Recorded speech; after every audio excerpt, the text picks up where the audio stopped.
지금까지 대한민국 역대 영부인 13명 중 유일하게 유경수 여사만 직접 자기 손으로 잡은 것이 있습니다. 지금까지 오랜 시간 동안 오로지 유경수 여사만 만져보았다니 과연 그것은 무엇이었을까요? 값비싼 보석이나 명품이었을까요? 아니었습니다. 그것은 바로 문둥병 환자의 손이었습니다. 50년 전 당시 대한민국에서 그것을 잡는다는 건 곧 죽음 혹은 전염을 의미했습니다. 여러분, 만약 여러분의 눈앞에 손가락이 녹아내리고 진물이 흐르는 사람이 음식을 내민다면 여러분은 그것을 받아 드실 수 있겠습니까? 50년 전 대한민국에서 이들은 사람이 아니었습니다. 문둥이라 불리며 집에서도 사회에서도 버림받았던 존재들. 길을 지나가기만 해도 돌세례가 쏟아졌고 의사들조차 두꺼운 고무장갑 없이는 근처에도 가려 하지 않았던 시대였습니다. 그런데 여기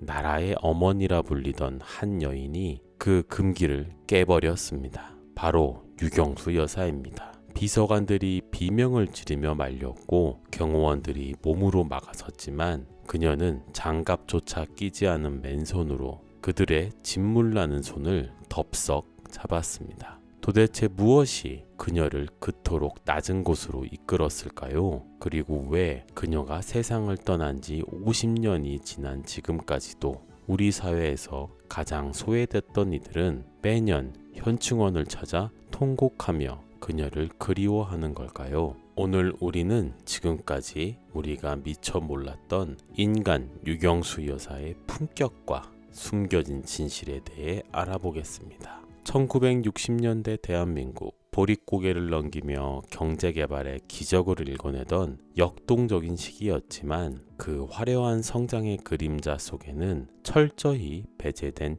유령들이 있었습니다. 당시 한센병은 의학적 무지 탓에 하늘이 내린 형벌, 즉 천형이라 불렸습니다. 한 번 걸리면 가족 족보에서 이름이 파였고 강제로 격리시설에 갇혔습니다. 부모와 자식 간에도 만질 수 없어 철망을 사이에 두고 바람으로만 서로의 안부를 묻던 단절의 시대였습니다. 이들은 세상으로부터 잊혀진 존재들이었습니다. 아니, 잊혀지기를 강요받았습니다. 그런데 이 절망의 구렁텅이에서 쓰여진 편지 한 통이 어느 날 갑자기 청와대에 도착하였습니다. 우리는 세상으로부터 섬처럼 존재하고 있습니다. 국가조차 우리를 잊은 건 아닙니까? 이 비참한 호소문을 읽은 유경수 여사는 밤잠을 설칩니다. 그리고 결심합니다. 내가 직접 가야겠다. 그들의 손을 잡아야겠다. 주변의 반대는 상상을 초월했습니다. 여사님,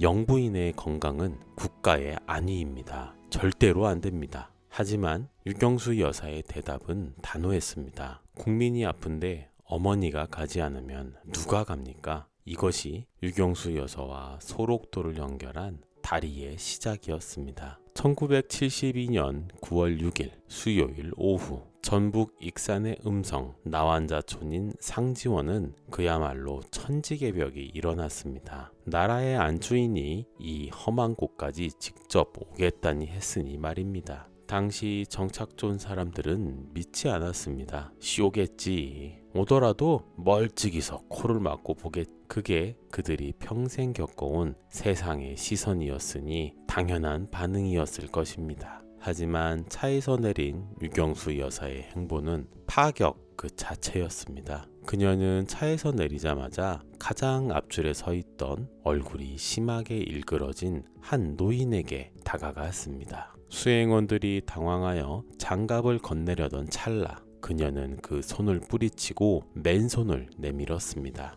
그리고 환자의 뭉개진 손목을 두 손으로 꽉 잡았습니다. 얼마나 고생이 많으십니까? 제가 너무 늦게 왔습니다. 영부인의 따뜻한 체온이 환자의 굳어진 손가락 끝에 전달되는 순간 현장은 순식간에 눈물바다가 됐습니다. 환자들은 땅바닥에 엎드려 통곡했습니다. 그들이 운 이유는 병이 나아서가 아니었습니다. 평생 짐승 취급받던 자신을 인간으로 봐준 유일한 사람을 만났기 때문입니다. 이 무장갑 악수는 단순한 인사가 아니었습니다. 당시 전국으로 보도된 이 장면은 대한민국 전체에 거대한 충격을 던졌습니다. 영부인이 손을 잡았는데 전염되지 않았다. 한센병은 전염병이 아니라 치유 가능한 질병이다.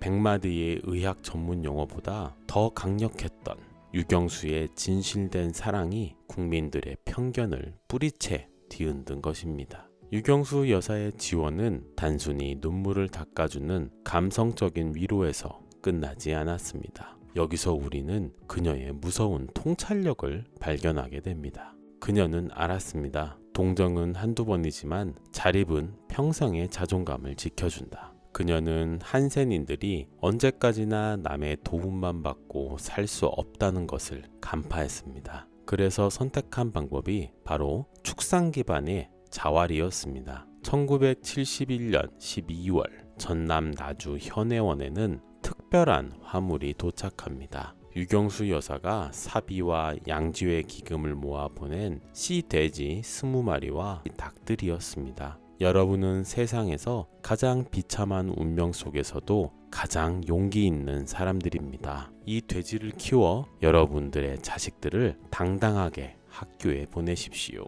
이 돼지들은 단순한 가축이 아니었습니다. 희망의 씨앗이었습니다. 환자들은 손가락이 없는 손으로 돼지 사료를 날랐고 발가락이 없는 발로 축사를 청소했습니다. 그 결과는 놀라웠습니다. 척박했던 정착촌은 축산단지로 변모했고 여기서 나온 수익으로 한센인의 자녀들이 대학에 가고 의사가 되고 변호사가 되었습니다. 구걸하며 살던 인생을 생산하는 국민으로 바꿔놓은 것. 이것이 바로 박정희 대통령의 잘 살아보세 정신을 가장 낮은 곳에서 완성한 유경수 여사 방식의 사회공헌 실체였습니다.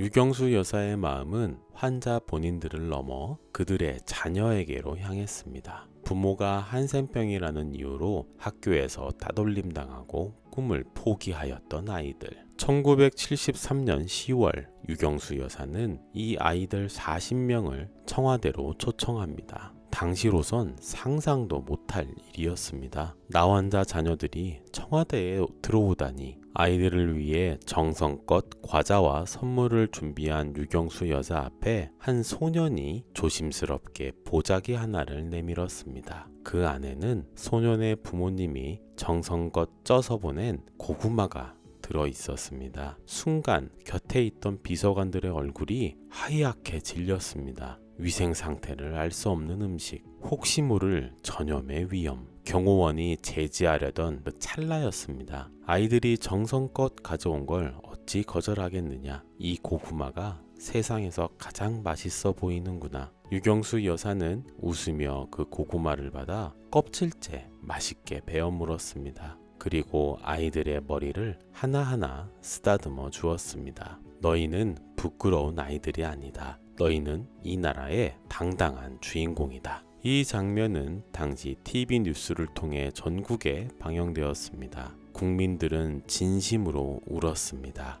영부인이 나환자 자녀가 준 고구마를 먹는 모습은 수천만 가슴 속에 펴있던 차별의 벽을 허무는 결정적인 한방이었습니다. 1974년 8월 15일 광복절 기념식이 열린 장충동 국립극장. 그날의 갑작스러운 총성은 대한민국을 뒤흔들었고 대한민국 국무의 시간은 거기서 멈추고 말았습니다. 유경수 여사가 떠나던 날 대한민국의 하늘도 울고 땅도 울었습니다. 도로에 늘어선 수십만 명의 시민들은 여사님 가지 마세요를 외치며 톡했습니다. 누가 시켜서 한 일이 아니었습니다. 진심으로 우리를 사랑했던 어머니를 잃은 슬픔이었습니다. 그런데 그날 누구보다 더 가슴을 치며 울었던 사람들이 있었습니다. 바로 소록도와 전국 정착촌의 한센인들이었습니다. 사실 유경수 여사는 서거 직전까지 소록도에 새로 지은 양로원 준공식에 가기 위해 위문품을 챙기고 격려사를 다듬고 있었습니다. 서거 소식이 전해지자 소록도 주민들은 바다를 향해 무릎을 꿇었습니다. 어머니, 이제 우리를 누가 돌봐준단 말입니까?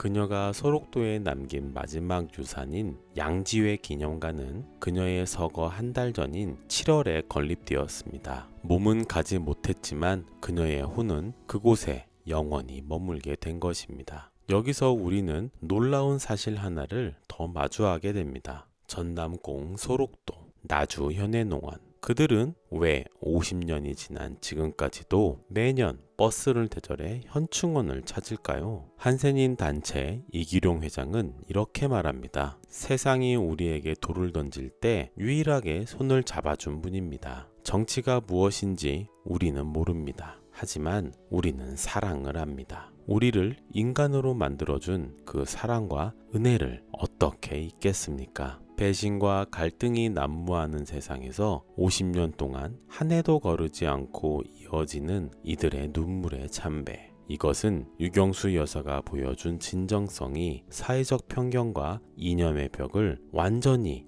허물었음을 증명하는 가장 강력한 증거입니다. 유경수 여사의 한센인 봉사는 단순한 자선이 아니었습니다. 그것은 대한민국이라는 공동체에서 소외된 이들을 다시 끌어안는 통합의 행위였습니다. 박정희 대통령이 강한 국가라는 외형을 만들 때 유경수 여사는 그 속에 인간 존엄이라는 따뜻한 온기를 채워 넣었습니다. 가장 낮은 곳에서 뭉개진 손을 맞잡았던 그 결단이 오늘날 우리에게 묻습니다. 과연 지금 우리 곁에 이런 큰 어른이 있는가? 자신의 안위보다 국민의 아픔을 먼저 살피고 차별의 벽을 몸소 깨트리는 진정한 지도자가 있는가? 비극적인 죽음으로 그녀는 신화가 되었지만 그녀의 진짜 유산은 차가운 비석이 아니라 여전히 그녀의 손길을 기억하며 눈물 짓는 소록도 노인들의 가슴 속에 살아 숨쉬고 있습니다.